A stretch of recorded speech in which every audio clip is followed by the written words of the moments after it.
আপু আমি নামাজ পড়তে যাই, তুমি আসো। মাশাআল্লাহ মাশাআল্লাহ। জুম্মা মুবারক সবাইকে।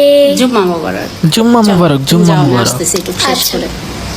আমি নামাজে যাই নামাজ বিছাই, তুমি আসো, তারপর আমরা একসাথে কিন্তু কোরআন শরীফও পড়বো, ঠিক আছে? ওকে নাও। আসসালামু আলাইকুম। ওয়ালাইকুম আসসালাম।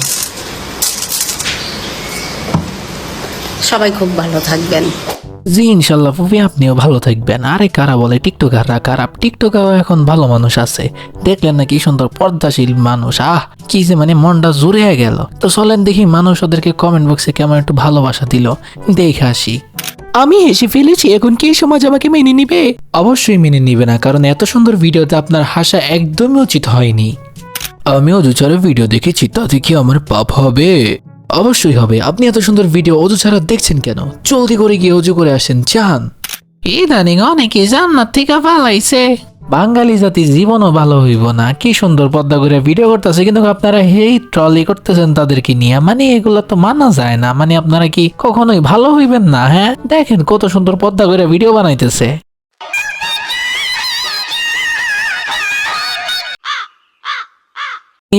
এগুলো মানা যায়, মাঝে মাঝে একটু শয়তানি খোঁচা মারে, তো ওই জন্য মাঝে মাঝে এরকম করে আর কি, মানে মানা যায়। না না এটা হইতে পারে না, আমি মনে হয় ভুল কিছু দেখছি। ये सब क्या देखना पड़ रहा है। আসসালামু আলাইকুম মাই হাবিবিরা, হোয়াটসঅ্যাপ বাজান, ইটস ইওর চাঁদপুরা চান। নাচ গানের ভিডিওতে এখন কম্পিটিশন বেশি, তাই এখন মার্কেট পাওয়ার জন্য তারা ধর্ম নিয়ে ব্যবসা শুরু করছে। মানুষ তাদেরকে কমেন্ট বক্সে ভালোবাসা জানায়, সেই জন্য তারা কমেন্ট বক্স অফ করে রেখে দিছে। আর কিছু পাবলিকের এসব কমেন্ট দেখলে মাথাটা এমন গরম হয়, আর গরম হওয়াটাই স্বাভাবিক, কারণ তারা কোন ধরনের ব্রেইন নিয়ে এসব কমেন্ট করতে পারে আল্লাহই ভালো জানে। যারা এসব কমেন্টগুলো করছে নিঃসন্দেহে তাদের কোনো ব্রেইন নেই, কারণ একজন সুস্থ মস্তিষ্কের ব্রেইনওয়ালা মানুষ কখনোই ধর্ম ব্যবসায়ীদের পক্ষ নিয়ে কথা বলতে পারে না। মানুষ তাদেরকে কমেন্ট বক্সে গালাগাল থুকু সম্মান করে। এটা দেখে আবার একটা মহিলার থুকু ব্রেইনলেস মহিলার গা জ্বলে গেছে। তো উনি আবার একটা কমেন্ট করছে, ওই কমেন্টটা নিয়ে এরা আবার একটা রিপ্লাই ভিডিও বানাইছে। তো চলুন আগে সেই ভিডিওটা দেখে আসি। এই ভিডিওটা মানে অনেক বেশি কমেন্টস আসছে, যার কারণে আপনি মানে রিপ্লাই দিয়ে দিছে। আমি কষ্ট করে আমার কোনো কিছু বলতে হয়নি, আমি এমন কিছু করি না হ্যাঁ যে যাতে ই হবে। তো অনেক মানুষ আছে যে যেটা পারে না সেটা নিয়েই পড়ে থাকে। আমরা যেটা পারি সেটাই আমরা প্রেজেন্ট করি। ওকে, ছোটবেলা থেকে বাবা মা যেটা একটু করে শিখাবে ওইটাই বড় হবে। আবার ছোটবেলা থেকে যে খারাপ জিনিসগুলো মানে করবে বড়রা ছোটবেলা থেকে, ওইগুলোই কিন্তু বাচ্চারা একটু দেখে আবার সেই খারাপ জিনিসগুলো বড় হবে। তো এইটা করা বন্ধ করে দিলে খুব ভালো হবে। হ্যাঁ, আমাদের বেবিদের আমরা যা শিখাবো তাই শিখবে। বুঝতে পেরেছেন? সবাই খুব ভালো থাকবে। বাহ বাহ, খুব ভালো খুব ভালো। মানুষদেরকে বলতেছেন যেন তাদের বাচ্চাদের খারাপ জিনিস না শিখায়, ভালো ভালো জিনিস শেখানোর জন্য। এখন আপনাদের মেয়েকে যে নাচ গান শিখাইতেছেন, সে বড় হয়েও তো এগুলোই করবে। তো এগুলো করে কি সে সোজা চেলচেলে জান্নাতে চলে যাবো নাকি? তো থাক, আপনাদেরকে নিয়ে আর বেশি কথা বলবো না, কারণ ভিডিওতে কনফার্ম জানাতে আরও আছে। তো চলুন তাদের দিকে একটু নজর দেওয়া যাক। আব্বু আপু আজান দিচ্ছে, নামাজ পড়বা না? চুপ, আজানের সময় কথা বলতে হয় না, জানো না? আজানের সময় কথা বলতে হয় না, কিন্তু অবশ্যই অবশ্যই অবশ্যই টিকটক করা লাগে। তো রে তো চল চলে আর জান্নাতে যাবি। এই যে এমনি, এই যে এইভাবে তাও আবার আজানটা দিয়ে দিয়েছে না? যাই নামাজটা পড়ে নেই, নামাজটা পড়তে হবে। আজকে সকালে ঘুম থেকে উঠতে পারিনি, কোরআন শরীফটা পড়তে পারিনি, আজকে পড়তে হবে।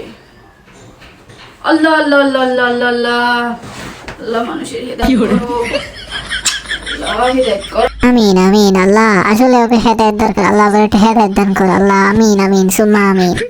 কথা বলার সময় ঠোঁট ঠিকই নড়তেছে, কিন্তু কোরআন শরীফ পড়ার সময় তার ঠোঁট নাড়তে কষ্ট হচ্ছে। এটাই হচ্ছে তার কোরআন শরীফের প্রতি ভালোবাসা। কি কুমার দুঃখের কথা কুতারলে জীবনও সোজা হয় না। তো চলুন যাওয়া যাক নেক্সট কনফার্ম জান্নাতের দিকে। আমি মাদ্রাসায় পড়েছি। কি রে, আমি মনে হয় ভুল শুনছি। আমি মাদ্রাসায় পড়েছি, এখন পড়ছি স্টিল। আমার এখন হিফজ করতেছি। দোয়া করবেন যেন আমি আমার পড়াটা কমপ্লিট করতে পারি। নামটা চেঞ্জ করেছি আমি নিজে আকিকা দিয়ে, এবং আমার যে নামটা, এটা আমার যে হুজুর যার কাছে আমি পড়ছি সেই আমাকে এই নামটা দিয়েছে, আয়েশা। ওর ড্রেস আবার কথাবার্তা হইন না, আমার মাথা মতা ঘুরাইতেছে। আমি আর কিছুই কম না, শুধু মানুষের একটু কমেন্ট গুলো পড়বো। তো চলেন কমেন্ট পড়ি। উনি জান্নাত থেকে পালিয়ে এসেছেন, চলেন আমরা ধরে তাকে আবার জান্নাতে দিয়ে আসি। ভাই পাবনা কোন দিকে? পাবনা সোজা এই দিকে যাওগা। ওনাকে যে হুজুর আরবি পড়ায় সেই হুজুরকে দেখতে চাওয়া আমার অবুঝ মন। আরে মিয়া, আপনার অবুঝ মন মনে চায় ওনারে দেখতে, আমার তুমি ওনারে দেখার জন্য এক বালতি পরিমাণ ইচ্ছা। তাইলে চলেন ওই হুজুরে একটু দেখে আসি। এই সেই হুজুর যিনি হাফেজা আয়েশাকে পড়াচ্ছেন।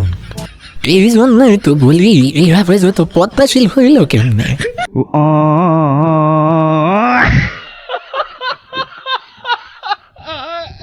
তো আজকের ভিডিওতে এই পর্যন্তই। যদি ভিডিওটা ভালো লেগে থাকে তাহলে অবশ্যই এটা লাইক করো, না লাগলেও লাইক করো। লাইক করবি না কেন, লাইক করতেই বই। আর যদি চ্যানেলে নতুন হয়ে থাকো তাহলে অবশ্যই চ্যানেলটাকে সাবস্ক্রাইব করো, পাশে থাকা বেল আইকনটাকে অল করে দাও।